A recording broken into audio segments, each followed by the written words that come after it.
บ่แม่นไซส์ปกติเนาะไซส์ใหญ่กว่าบ่แม่ได้ไซส์น้อยกับตัวนั้นเด้ทางหลังจ้ะตัวนี้ไซส์ใหญ่สบายดีพ่อแม่พี่น้องฝั่งลาวฝั่งไทยและทั้งต่างประเทศ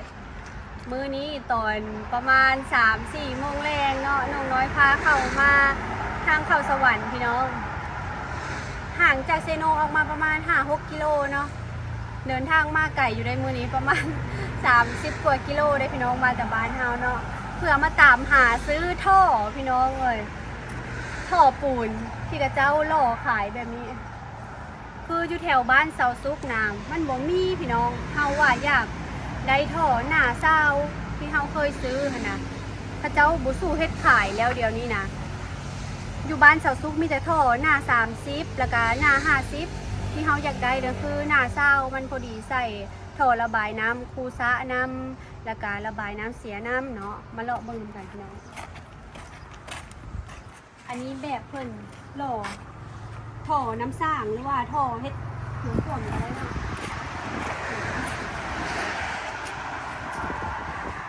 มี2ขนาดเนาะตัวนี้เนาะเนี่ยมาเบิ่งท่อที่เฮาอยากได้น้ำกันพี่น้องนี่อันนี้น่าสิเป็นหน้า50ตัวนี้แบบของเพิ่นมันมีครบเลย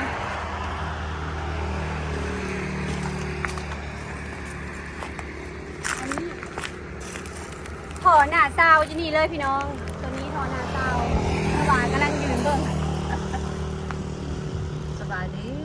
แม่กามากับชุกมันซื้อท่อมาใส่กุซ่าเอาตัวนี้ทำไมเนาะจักอันจะจังได้อันตอนผ่านตอนนั้นมาเอาก่อนเฮามาถามตะกี้นะเป็ดตะกี้แข่งเล็กถาม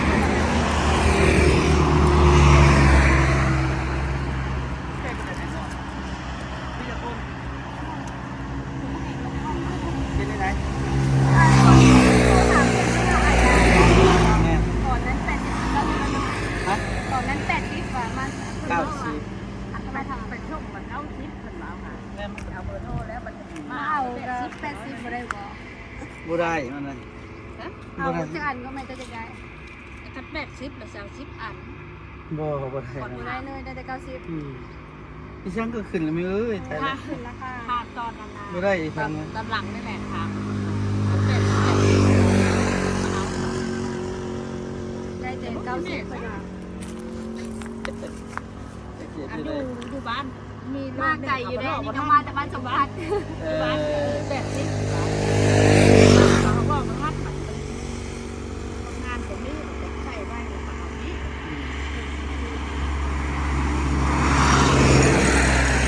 80เหรอโอ้ย80แล้ว10ถามผู้หญิงแล้วก็เอาเบอร์โทรโทรถามเพิ่นอ่านนะอะไรเงินเป็นต่อ80เลย10อันเนาะหาที่โผล่เป็นต่อ10เอารถมาเอา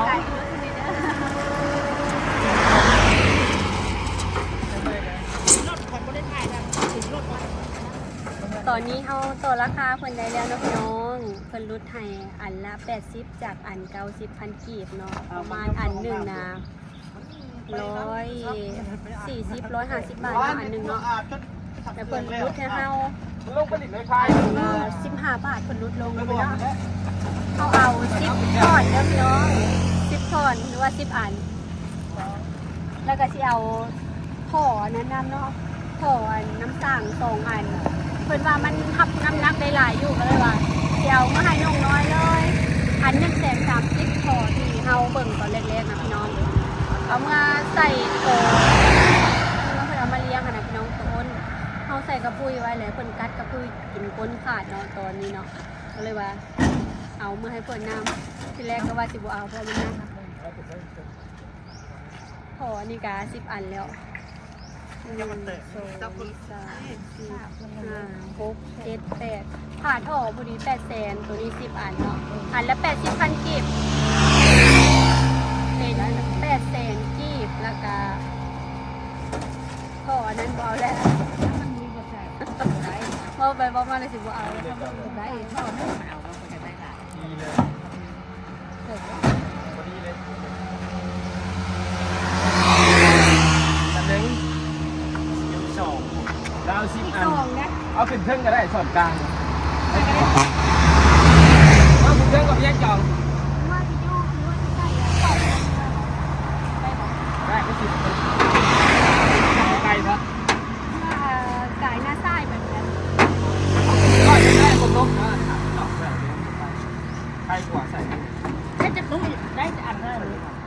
10,000 ทันบ่ อันนี้นะ10,000ก่อนใหญ่คือสิบเอาแล้วเพราะว่ามันเจ็บ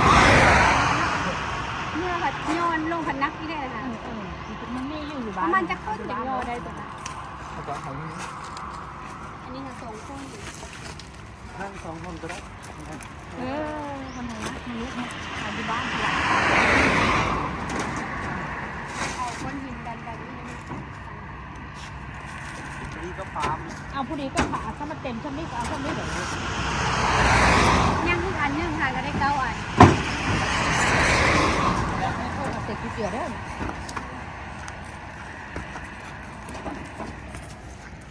ก็ยังรู้จักจับหรือวะจับยากตัวนี่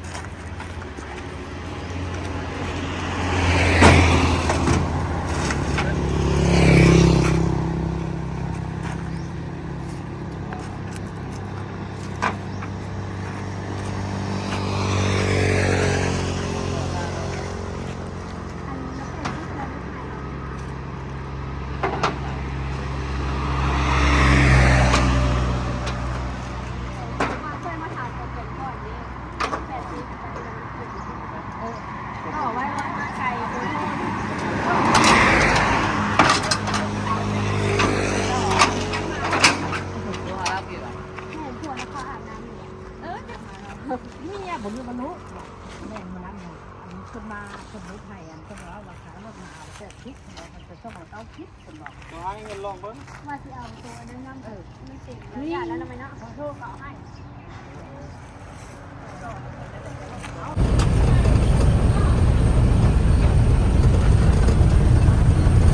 คิวรถเมย์ใหม่พี่น้องเมื่อกี้เนี่ย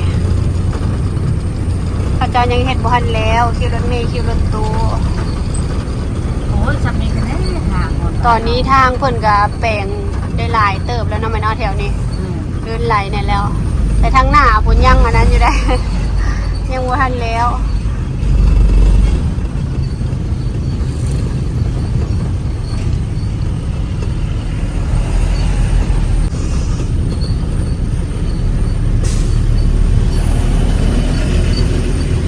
รถเมล์หลายขนาดเลยยามตอนแรงเนาะพี่น้องเพื่อนมีไอเลยเห็นบ่แม่ ขายเที่ยงก็ แม่นี่เพื่อนเอ้ยไพเสาเอ็มอันนี้ก็ฮันปิ้งเบส ขายเครื่องก็ดีทุกคนนะเนี่ยนะ แม่นเลยอันนี้ก็วัสดุก่อสร้างเต็มเลย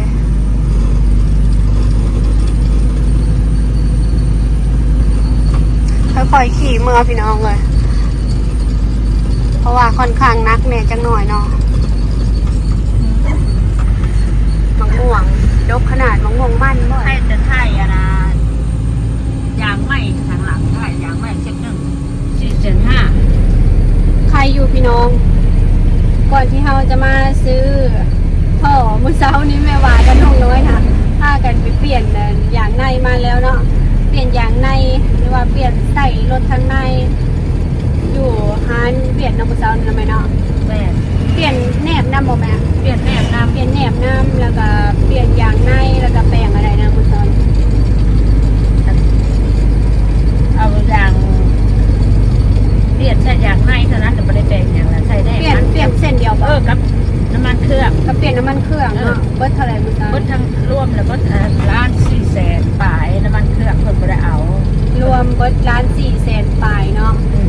4.5 ล้าน400,000ประมาณ 2,000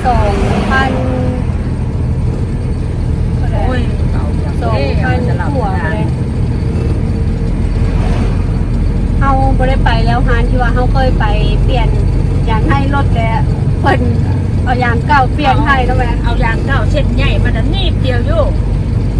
เมื่อเช้านี้ทางฮานเวียดเพิ่นก็ได้แกะออกให้เบิ่งรถหนีบเดียวอยู่เป็นยางในที่มันใหญ่กว่าตีนรถ มันกิน อยาก ตินร ได้ ถ อยากได้กับอยากเก้า อย่างเก่าเนาะมันกินตินรถว่าซั่นซะ ตาก เมื่อเช้านี้ก็เลยไปเปลี่ยนใหม่ไปเปลี่ยนยูฮานเปลี่ยนที่เพราะว่าเคยไป จับเอามาแล้วออกไปปะเลย ข้าเจ้าอัน บ่มัน เอากระสมมาผ้าควนยูฮานเปลี่ยนเมื่อเช้านี้เปลี่ยนน้ำมันเครื่องแน่เปลี่ยนแนบเนาะแล้วก็เปลี่ยนยางในใหม่เปลี่ยนให้ก็คือให้เห็นเลยนะไหมเนาะเขาก็เฝ้าเอาเลยว่า เห็นเลย เปลี่ยนของแท้พี่น้องว่าแนมเบิ่งโถนำเลยพี่น้องนี่เด้อก็บ่ได้เคลื่อนเนาะเพราะว่า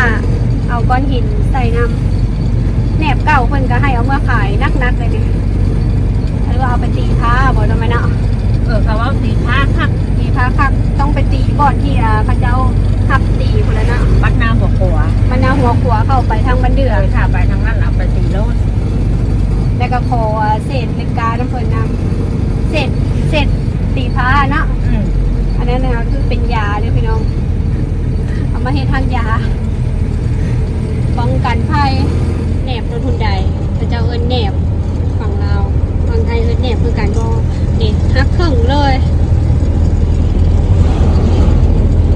สองอันนี้ได้อยู่เบื้องละ5 โลเนี่ยพี่น้องเพิ่นก็ให้เอาเมื่อเอาไปตีผ้าคักเพิ่นว่ามันหนาคักมันแข็งแห้งนี่ดินจัดสรรที่ว่าเพิ่นเฮ็ดตลาดตัวนี้แล้วตลาดส่วนดินจัดสรรก็มีคนจับจองเอาหน้าสิเปิดแล้วเขาจะมาถมดินอยู่แล้วพี่น้องดินจัดสรรที่สาวซุกเคยมาเบิ่งอยู่บ้านจอมแจง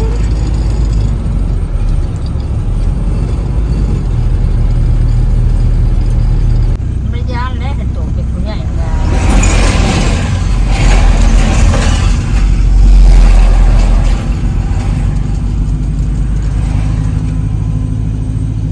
บริปิดทั้งทุก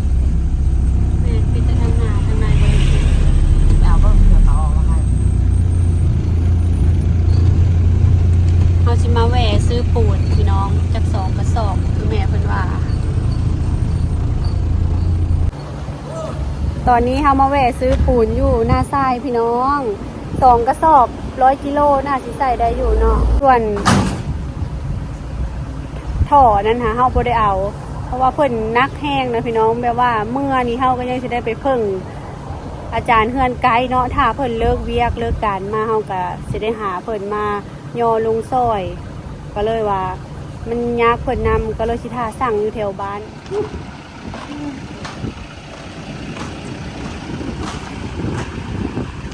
ได้แล้วปูน2 กระสอบพี่น้องท่อเฮาก็บ่ได้เคลื่อนย้ายได้เพราะว่าเฮาเอาหินเต็งใส่แล้วเนาะ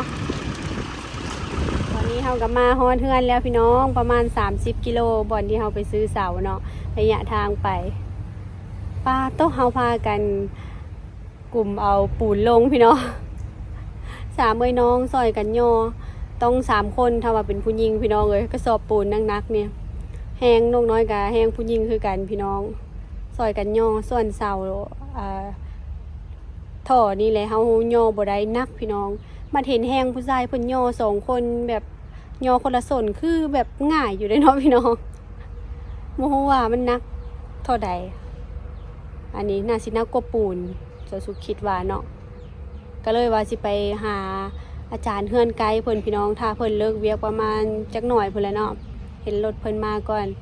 หาเพิ่นมาย่อลงให้เป็นแห้งผู้ชายแห้งผู้หญิงเฮาเลยย่อบ่ไหวเวลามีเวียกมีงานหยังเฮาก็พอได้เพิ่งเพิ่นได้พี่น้องแบบว่าเฮามีของอยู่ของกินอีหยังเนาะเฮาก็ไปแบ่งปันเพิ่นกินตลอดเนาะเป็นของที่พี่น้อง FC ฝากมาคือตอนนั้นพี่น้อง FC เพิ่นเอาปลาส้มมา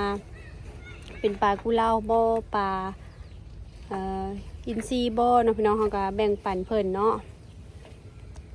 มื้อนี้นะบ่ค่อยเห็นแสงตะเวนเลยได้พี่น้องแบบว่าฟ้ามืดครึ้มคือฝนสิตกแต่ก็บ่ตกมาจักเทื่อพี่น้องเอ้ยอยากให้ตกมาแห้งๆอีกจักบาทหนึ่งพอให้มี